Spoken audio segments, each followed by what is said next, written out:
sekali kampung Sembilan Pepohonan. Kebakaran melanda sebuah bangunan semi permanen yang digunakan sebagai tempat tinggal pekerja sekaligus gudang kayu di kawasan Rangkapan Jaya, Kota Depok, Jawa Barat. Kayu jati. Api dengan cepat membesar dan menghanguskan bangunan yang sebagian besar terbuat dari material kayu. Untuk padamkan api, Damkar Depok mengerahkan 5 unit mobil pemadam kebakaran dengan melibatkan sekitar 25 personel. Setelah berjibaku selama lebih dari 1 jam, api berhasil padam. Api pertama kali terlihat muncul dari lantai 2 dan diduga akibat korsleting listrik. Di lantai 2 itu terjadi kebakaran awal mula api dan memang diduga dari konsleting listrik. Bangunan semi permanen ini terbuat dari kayu dan cukup cepat penyebarannya. Ini sekitar luas area sekitar 300 meter persegi. Tidak ada korban jiwa, namun terdapat 2 mobil dan 2 motor yang terdampak. Sementara kerugian diperkirakan mencapai puluhan juta rupiah. Dari Depok, Jawa Barat, Iung Rizky, iNews melaporkan. Nggak tahu ada yang bakar, nggak tahu gimana. Di arah jembatan. Kepulan asap hitam disertai kobaran api mengepul di bawah jembatan Kali Cengkareng Drain, Cengkareng, Jakarta Barat.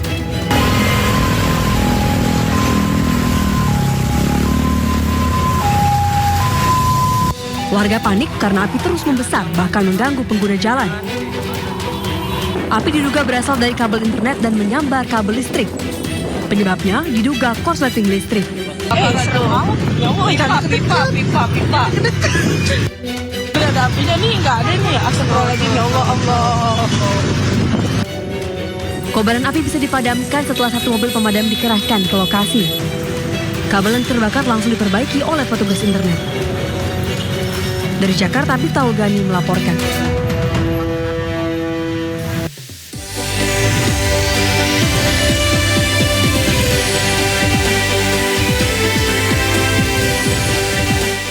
Satgas Operasi Damai Kartens 2026 kembali mengungkap jaringan peredaran senjata api legal di Papua.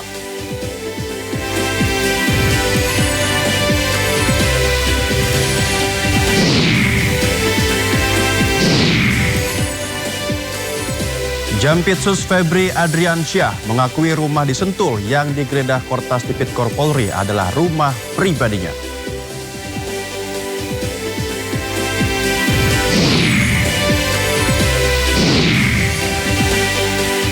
Sukses bungkam Maroko 0-2 di Stadion Boston, Amerika Serikat, Prancis melaju ke babak semifinal Piala Dunia 2026.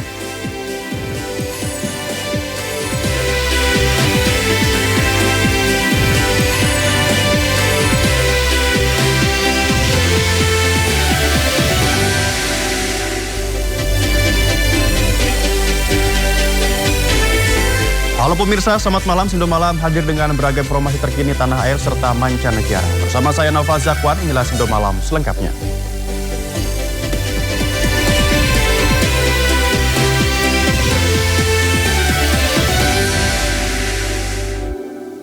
Pemirsa, kita ke informasi pertama. Sebuah kecelakaan terjadi melibatkan 2 buah truk dari arah berlawanan di Lampung. Akibatnya 3 orang yang merupakan penumpang salah satu truk tewas di lokasi.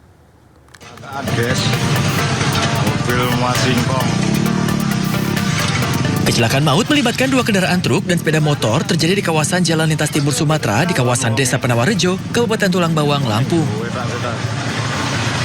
Kejadian bermula saat kedua truk melaju dari arah yang berlawanan. Akibatnya truk bermuatan singkong terguling di tengah jalan dengan seluruh muatan tumpah dan sejumlah penumpang truk tergeletak. Truk bermuatan pasir terperosok ke dalam parit hingga terbalik. 3 orang penumpang truk singkong tewas di lokasi kejadian, 1 luka berat dan 5 luka ringan.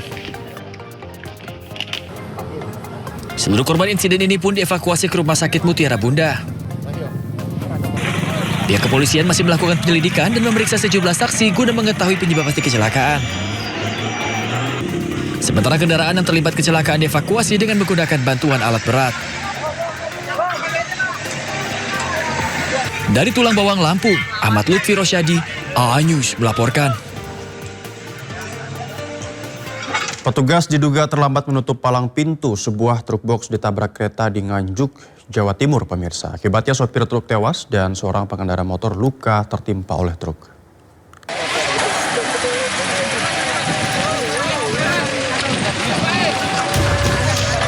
Peristiwa kecelakaan terjadi di perlintasan rel kereta api di Desa Bogor Kulon, Kecamatan Bogor, Kabupaten Nganjuk, Jawa Timur, Kamis siang. Kecelakaan bermula saat truk ekspedisi yang dikemudikan korban melaju kencang dari Nganjuk ke arah Madiun. Saat tiba di perlintasan kereta api, tiba-tiba ada kereta api Logawa yang posisinya sudah sangat dekat dan langsung menabrak truk tersebut. Truk pun ringsek tertabrak kereta, di mana pengemudi truk langsung tewas di lokasi kejadian. Sementara satu orang lain pengendara motor yang berada di samping truk menderita luka-luka setelah tertimpa bodi truk yang ringsek. Diduga peristiwa ini terjadi karena petugas penjaga perlintasan terlambat menutup palang pintu. Untuk memastikan penyebab pasti kecelakaan, polisi masih melakukan penyelidikan dan memeriksa para saksi. Dari Nganjuk, Jawa Timur, Mukhtiar Bagus, A-News melaporkan. Ya, diduga karena kelelahan dan mengantuk saat mengendarai mobil, minibus menabrak 4 kendaraan termasuk angkutan umum dan becak motor. Akibatnya, sopir angkutan umum mengalami patah tulang dan terjepit di kabin kemudi. Sedangkan 3 korban lain mengalami luka-luka, pemirsa.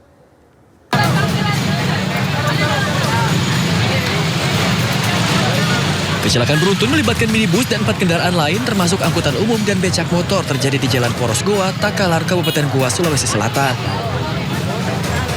Warga berusaha mengevakuasi supir angkot yang terjepit di kabin kemudi. Evakuasi salah satu korban yang merupakan supir angkot berlangsung dramatis lantaran korban mengalami patah tulang kaki. Sementara 3 korban lain yakni penumpang angkot mengalami luka parah di kepala dan 2 lainnya luka ringan. Peristiwa kecelakaan bermula saat minibus yang dikemudikan pria Parubaya melaju dengan kecepatan tinggi dari arah Kabupaten Takalar menuju Kabupaten Goa. Diduga karena mengantuk, mobil tiba-tiba pindah jalur kanan dan menabrak kendaraan lain angkutan kota dan becak motor.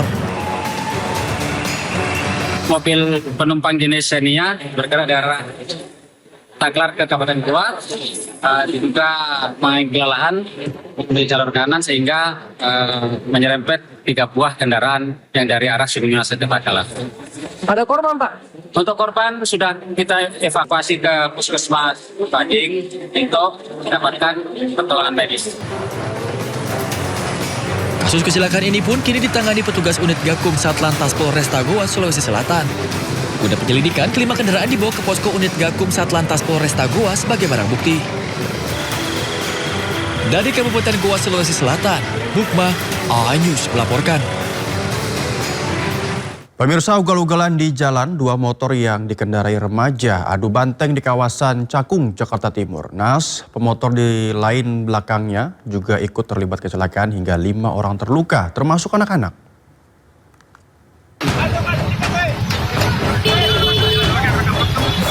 Innalillahi wa inna kecelakaan. Pengguna jalan geger saat melihat 3 motor beserta 5 orang korban tergeletak di tengah jalan dan pinggir jalan.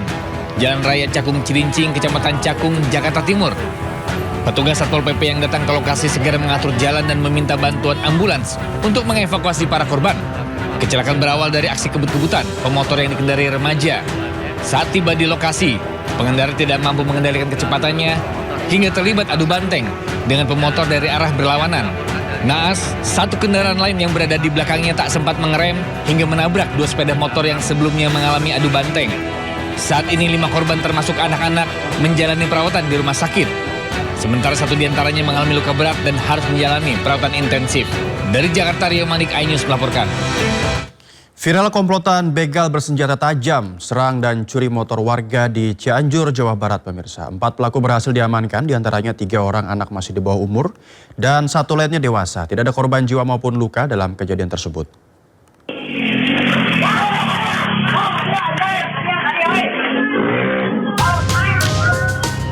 Beginilah rekaman CCTV saat komplotan begal motor bersenjata tajam serang dan curi motor warga di Jalan Raya Sukaluyu, Desa Selajambe, Kecamatan Sukaluyu, Cianjur, Jawa Barat. Dari hasil pemeriksaan polisi, kejadian bermula saat sekumpulan warga sedang berkumpul di salah satu ruko tiba-tiba diserang menggunakan senjata tajam. Warga yang panik ketakutan langsung berhamburan berlarian menyelamatkan diri. Video tersebut viral di media sosial. Sebanyak 4 orang pelaku berhasil diamankan jajaran Satreskrim Polres Cianjur dan Polsek Sukaluyu. 3 orang diantaranya berstatus anak masih di bawah umur dan 1 lainnya dewasa. Dari hasil penelusuran diketahui 1 orang pelaku yang berstatus anak masih di bawah umur merupakan eksekutor penyerangan dan mencuri sepeda motor warga yang tengah terparkir di lokasi kejadian. Tidak ada korban jiwa maupun luka dalam kejadian tersebut, namun petugas berhasil mengamankan 2 bilah senjata tajam berupa celurit dan 2 unit sepeda motor. Pada kejadiannya sekitar hari Minggu jam 4 dini hari atau jam 4 subuh menjelang subuh, korban atau anak korban sedang nongkrong bersama teman-temannya di salah satu ruko di Kecamatan Sukaluyu. Di saat lagi nongkrong tersebut, korban dihampirin atau diserang oleh sekelompok motor berjumlah kurang lebih 3 motor dengan menggunakan senjata tajam. Hingga saat ini petugas kepolisian masih terus melakukan penyelidikan untuk mengetahui motif penyebab aksi kejadian. Akibat perbuatannya, para pelaku terancam hukuman 9 tahun penjara. Dari Cianjur, Jawa Barat, Muhammad Andi Isyan, iNews melaporkan. Seorang remaja putri 15 tahun di Kabupaten Sampang, Jawa Timur diperkosa oleh 27 pria. 12 pelaku telah ditangkap dan 1 diantaranya ditangkap di dalam bus antar kota.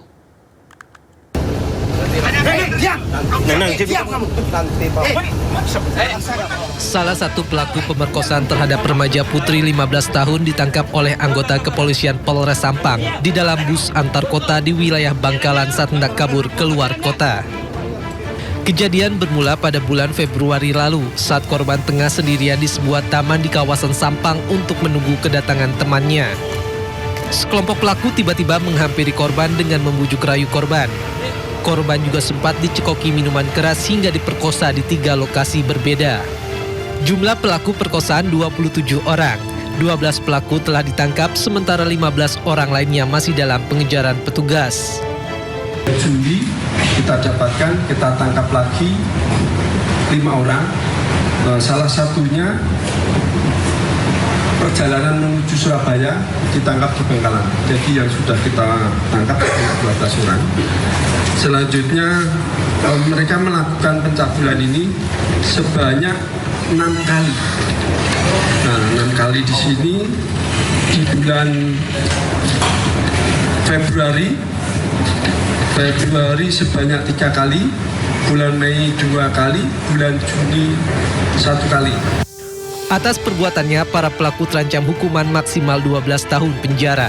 Dari Sampang, Jawa Timur, Fathur Rahman, iNews melaporkan. Kita ke informasi lainnya, pemirsa. Satgas Operasi Damai Kartens 2026 kembali mengungkap jaringan peredaran senjata api ilegal di Papua. Polisi menangkap seorang buron sebagai perantara pemasok senjata untuk kelompok kriminal bersenjata atau KKB.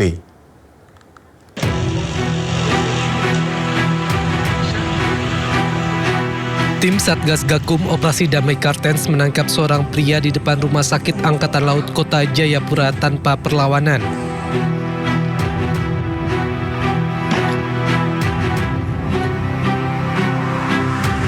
Penangkapan ini merupakan hasil pengembangan penyidikan kasus jaringan peredaran senjata api ilegal di wilayah Yalimo dan Yakuhimo.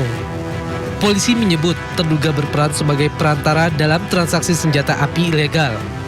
Dari hasil penyelidikan, ia diduga terlibat dalam pembelian senjata api rakitan yang diduga akan disalurkan kepada kelompok kriminal bersenjata. Dalam penangkapan ini, polisi menyita 1 ponsel, tas lempang, uang tunai serta sejumlah barang lain sebagai barang bukti. Polisi juga mengamankan 4 orang lain untuk dimintai keterangan. Ini ada hubungannya dengan kasus Simon Payage yang sudah kita amankan sebelumnya di Yakuhimo ya. Yeah. Nah, jumlah barang bukti yang berhasil kita amankan adalah 298 butir amunisi, 4 magasin SS1, 1 pucuk senjata api rakitan dan serta 6 laras senjata api bekas afkiran senjata yang sudah lawas. Hingga kini, polisi telah menangani 13 orang dalam kasus jaringan peredaran senjata api ilegal ini. Dari Timika, Papua Tengah, Nathan Making, iNews melaporkan. Seorang warga negara Rusia mengaku menjadi korban penculikan dan penyekapan di Badung, Bali. Korban mengaku dianiaya dan dipaksa menyerahkan akses akun kriptonya sebelum akhirnya dilepaskan di kawasan Rumah Sakit Universitas Udayana.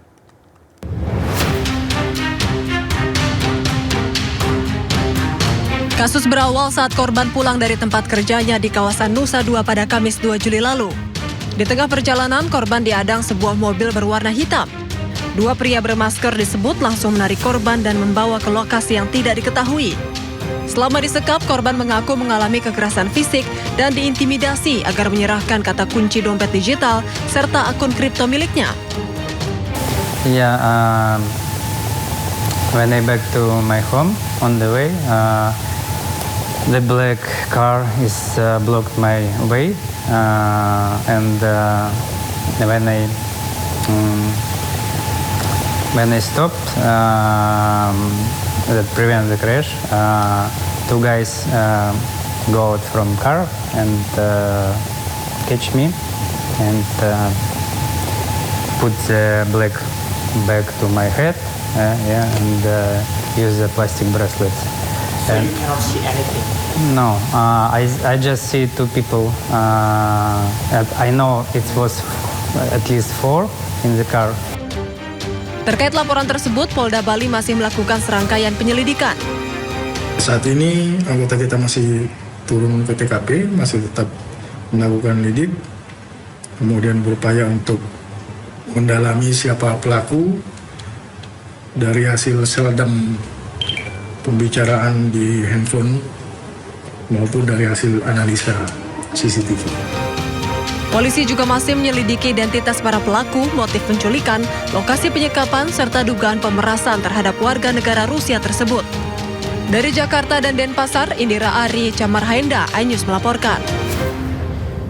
Pemirsa, pemerintah Provinsi DKI Jakarta terus mendekatkan layanan kesehatan hewan kepada masyarakat melalui program Puskesmas Hewan Keliling. Gubernur DKI Jakarta Pramono Anung pun meninjau langsung pelaksanaan layanan tersebut di kantor Kelurahan Kramat Jati, Jakarta Timur. Dalam peninjauan ini, Gubernur Pramono Anung didampingi anggota DPRD DKI Jakarta Hardianto Kenneth, serta Kepala Dinas Ketahanan Pangan, Kelautan dan Pertanian Provinsi DKI Jakarta Hasudungan Sida Balok. Pramono Anung menegaskan program ini merupakan bentuk komitmen pemerintah Provinsi DKI Jakarta dalam menyediakan layanan kesehatan hewan yang mudah diakses, sekaligus meningkatkan kesadaran masyarakat akan pentingnya pemeriksaan hewan peliharaan secara berkala.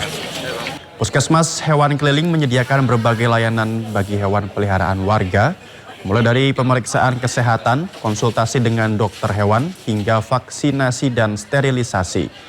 Anggota DPRD DKI Jakarta Hardianto Kenneth menyatakan Puskesmas Hewan Keliling merupakan wujud realisasi komitmen gubernur untuk memperkuat layanan kesehatan hewan yang cepat, mudah diakses, dan berkualitas. Sementara itu, Kepala Dinas KPKP Provinsi DKI Jakarta Hasudungan Sida Balok menyampaikan layanan Puskesmas Hewan Keliling akan terus diperluas hingga menjangkau 5 wilayah kota administrasi di DKI Jakarta.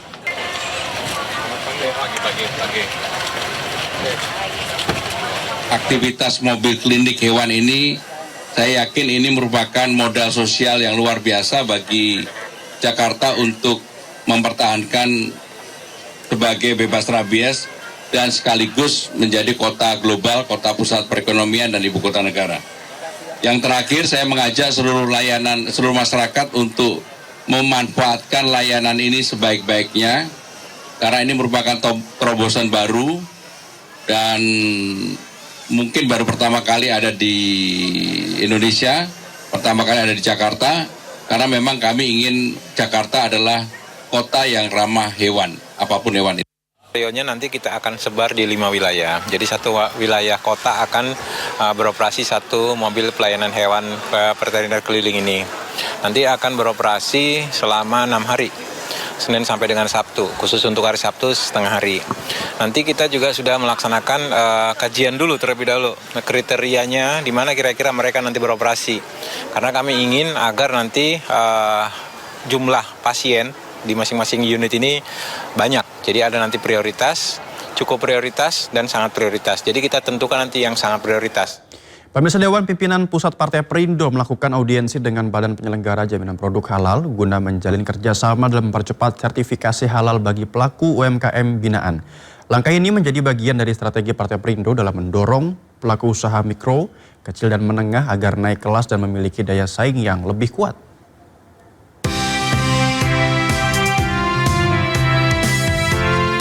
Jajaran pengurus DPP Partai Perindo disambut hangat Kepala BPJPH Haikal Hasan saat melakukan audiensi di kantor BPJPH di Jakarta Timur. Audiensi ini guna menjalin kerjasama dan sinergi dalam mendorong pelaku usaha mikro, kecil, dan menengah binaan agar naik kelas melalui sertifikasi halal. Program ini menjadi tekad partai yang dipimpin Angela Tanusudibyo dalam meningkatkan kualitas produk UMKM, sekaligus membuka peluang agar pelaku usaha dapat menembus pasar yang lebih luas. Sertifikasi halal itu jangan dianggap hanya urusan syariat aja, tetapi lebih jauh dalam daripada itu. Apa yang dijamin? Baku mutunya, kebersihannya, higienisnya, kualitasnya. Jadi ketika semuanya itu berkualitas, maka itu akan membuka peluang baru, menaikkan dari nilai dari UMKM itu sendiri. BPJPH menyambut baik inisiatif Partai Perindo dan siap memberikan pendampingan termasuk pemetaan jenis usaha yang menjadi prioritas dalam program sertifikasi halal. Kami sangat menyambut dan kami sangat mudahkan dan memberikan juga data posisi-posisi tempat di mana yang sertifikat halalnya masih kurang. Juga soal jenis usahanya akan kami berikan masukan, karena akan banyak mendapatkan sertifikat halal untuk UMKM ya, dan mikro ya UMKM yang dibantu oleh ini dari Sekjen dan Ketua Umum.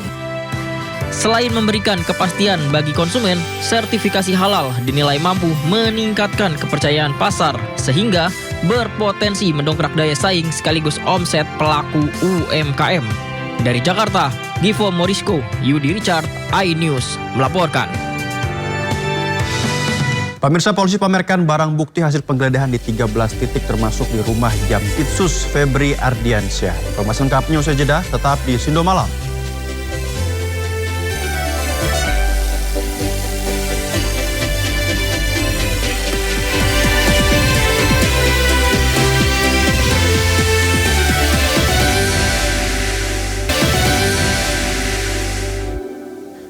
Terima kasih Anda masih bersama kami di Sindo Malam. Pemirsa, polisi pamerkan barang bukti hasil penggeledahan di 13 titik, termasuk di rumah Jampitsus Febri Ardiansyah. Selain itu tumpukan uang, emas batang seberat 74 kg turut dipamerkan.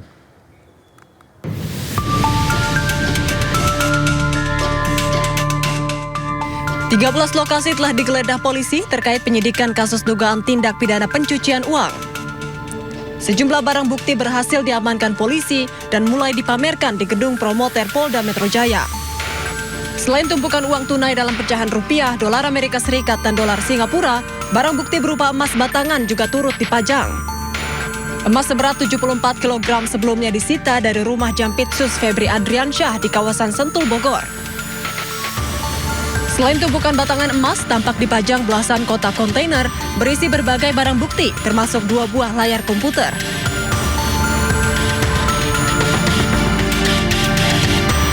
Sebelumnya, polisi telah menggeledah 14 lokasi terkait dugaan korupsi batubara PLN, Asabri, dan Krakatau Steel. Selain menggeledah rumah pribadi Jampitsus